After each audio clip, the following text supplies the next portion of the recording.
Hello and welcome. MS sir की पाठशाला में आपका स्वागत है। मैं आपका हजारों बागों की नगरी से तहे दिल से स्वागत करता हूं। मैं आपके समक्ष नए वीडियो के साथ उपस्थित हुआ हूं। हो चुका आगाज, रक्त की तैयारी है, जीत उसी की होगी जिसकी संघर्ष जारी है। बस माथे की पसीना बहाना है, मेहनत करना है। मेहनत ही एक विकल्प है। मेहनत के जरिए ही आप सफल हो सकते हैं, क्योंकि सफलता उसी को प्राप्त होती है जो पसीने बहाता है। पसीने बहाने वाले पर सफलता मर मिटती है। चलिए, आज कक्षा 10 का ही जो केमिस्ट्री का चैप्टर बनता है, पार्ट 4 के तहत एमसीक्यू क्वेश्चंस लेकर आए हैं हम। जो इम्पोर्टेंट क्वेश्चंस है, अंतिम पड़ाव पर चल रहा है। कुछ और क्वेश्चंस होंगे, लास्ट पार्ट में समाप्त हो जाएगा।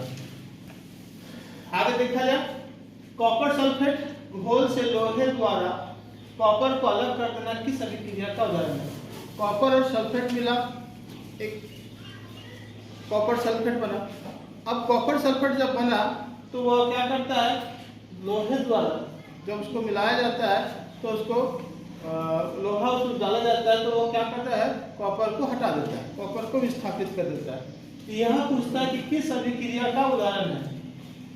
उससे पहले ये किस अभिक्रिया को उदाहरण, उससे पहले आपको क्या करना है, पहले ये देखना है। इसमें कुछ इंपॉर्टेंट क्वेश्चंस बन रहे हैं। क्वेश्चन क्या है कि कॉपर सल्फेट, ये है कॉपर सल्फेट का सूत्र बताइए। तो कॉपर सल्फेट का सूत्र होता है CuSO4। एक क्वेश्चन से ही क्वेश्चन बन गया, एक क्वेश्चन का आंसर आया कॉपर सल्फेट।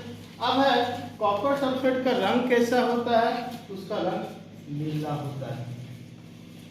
दूसरा क्वेश्चन अब होता है कि कॉपर सल्फेट घोल से लोहे द्वारा कॉपर को अलग करना किस अभिक्रिया का उदाहरण है? तो ये एक अभिक्रिया है, इसको बोलते हैं विस्थापन अभिक्रिया। इस प्रश्न का उत्तर विस्थापन हो गया।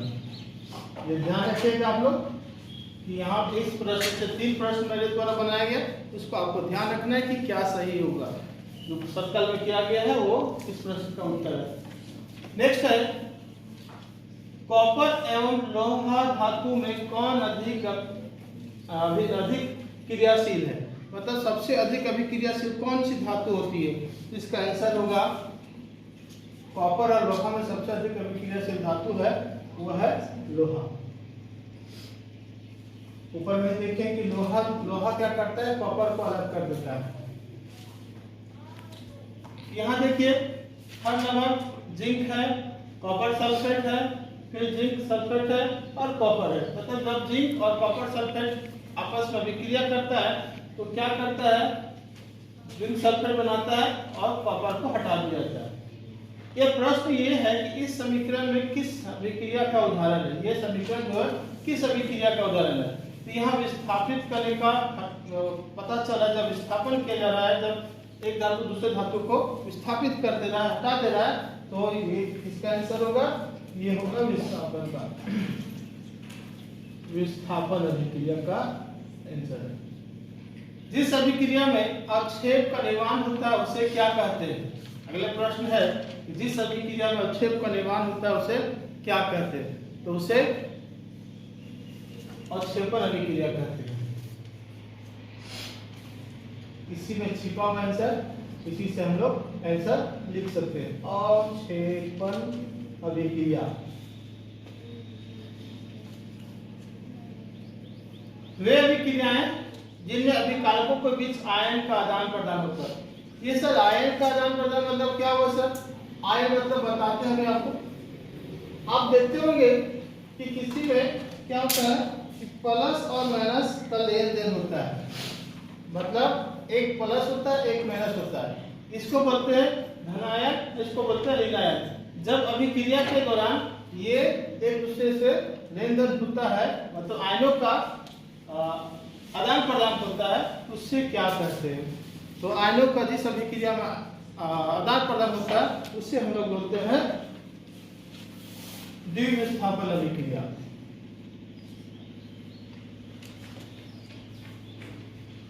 द्विविस्थापन अभिक्रिया। अब आयन प्लस माइनस होता है, ऋणात्मक होता है, धनात्मक होता है, वो आपस में आदान प्रदान करता है। जिस अभिक्रिया में ऑक्सीजन की वृद्धि या हाइड्रोजन का ह्रास होता है उसे क्या कहते हैं?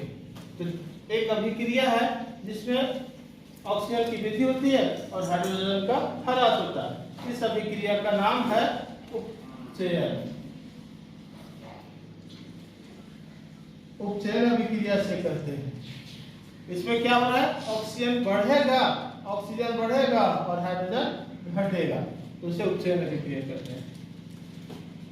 अगला प्रश्न है कि जिस अभिक्रिया में ऑक्सीजन की कमी, ऑक्सीजन घटेगा और हाइड्रोजन बढ़ेगा, तो उसे क्या कहते हैं? उपचयन का ऑपोजिट होता है अपचयन। ये इसका आंसर हो जाएगा अपचयन। अब अगले प्रश्न की ओर चला जाए। जिस अभिक्रिया में एक अभिकारक उपचयित तथा दूसरा अपचयित होता है कहलाता है। एक बढ़ेगा, एक घटेगा, मतलब इसमें गैस का या ऑक्सीजन बढ़ेगा या हाइड्रोजन घटेगा, या हाइड्रोजन बढ़ेगा ऑक्सीजन घटेगा, उसे क्या कहते हैं? इसे साधारण भाषा में हम लोग सिंपल में कहते हैं उपचयन अपचयन। लेकिन अभिक्रिया उपचयन और अपचयन अभिक्रिया, उपचयन और अपचयन अभिक्रिया से कहते हैं। लेकिन इसमें एक और क्वेश्चन बनता है, वह क्वेश्चन है कि उपचयन और अपचयन अभिक्रिया को और किस नाम से जाना जाता है? उपचयन और अपचयन अभिक्रिया को रेडॉक्स अभिक्रिया के नाम से भी जाना जाता है।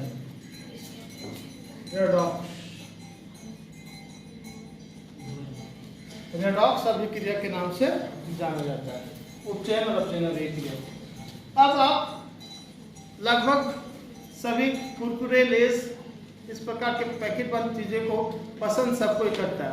उसमें आप देखे होंगे कि पूरा पैकेट भरा होता है, लेकिन जब सामान निकलता है तो बहुत कम मात्रा में निकलता है। तो क्या है, आखिर क्या वजह है कि ऐसा होता है? हमारे दैनिक जीवन में विकृत गंधिता के या विकृत गंधिता के दो उदाहरण देखने को मिलता है। एक होता है संक्षारण होता है और एक विकृत गंधिता। ये विकृत गंधिता क्या होता है? विकृत गंधिता किस प्रकार के है? तो यही प्रश्न यहाँ है कि विकृत गंधिता कौन सी अभिक्रिया के कारण होता है? आलू की चिप्स में चिप्स की थैली में कौन सी गैस भरी होती है? चिप्स की थैली में कौन सा गैस भरा होता है? ये बहुत सिंपल है, बहुत बार पूछा जाता है। ये है नाइट्रोजन।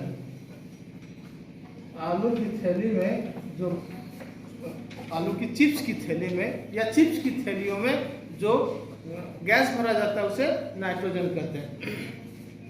अगला प्रश्न है विकृत गंधिता कौन सी अभिक्रिया के कारण होता है? विकृत गंधिता। अब विकृत गंधिता क्या होता है? अब आलू की चिप्स में नाइट्रोजन गैस डाल दिया गया। क्यों डाला गया? डालने के पीछे ये है कि वो लंबे समय तक ठीक रहे, उसका दुर्गंध ना आ जाएगा। दुर्गंध आ जाएगा तो कोई नहीं खाएगा, फेंक देगा। तो इसी वजह से उसमें नाइट्रोजन गैस डाला जाता है। अब नाइट्रोजन गैस डालने के लिए तो बोलता है क्या कि विकृत गंधिता की कौन सी अभिक्रिया के कारण होता है? तो इसमें बोलता है, इसका आंसर है उपचयन अभिक्रिया। इस उपचयन अभिक्रिया के कारण होता है। तो उपचयन अभिक्रिया में क्या होता है? देखिए यहाँ लिखे थे उपचयन, जिसमें ऑक्सीजन की वृद्धि और हाइड्रोजन का ह्रास होता है। उसके बाद एक और दैनिक जीवन में हम लोग विकृत गंधिता का एक और एग्जाम्पल देखते हैं। एक है संक्षारण। संक्षारण में क्या होता है कि धातु में अम्ल के साथ या वायु के साथ या जल के साथ अभिक्रिया करके उसमें अपने ह्रास हो जाता है, उसकी मूल अवस्था में परिवर्तन आ जाता है। तो जो जंग लगना है, जैसे लोहा में, लोहा वायु की उपस्थिति में क्या करता है? अभिक्रिया करता है, जंग लगता है। तो जंग लगना किस प्रकार की अभिक्रिया का उदाहरण है? इसको बोलते हैं संयोजन अभिक्रिया। अब संयोजन अभिक्रिया आपको पता है। अब अगला प्रश्न इसी में कि जंग लगना, जब जंग लगे, कोई धातु है उसमें जंग से हम कैसे बचा सकते हैं? तो उसमें पहला है पेंट करके।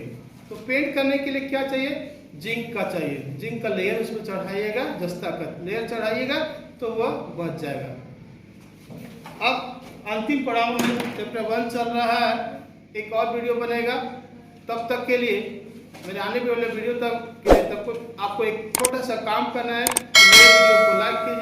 शेयर कीजिए, सब्सक्राइब कीजिए। धन्यवाद।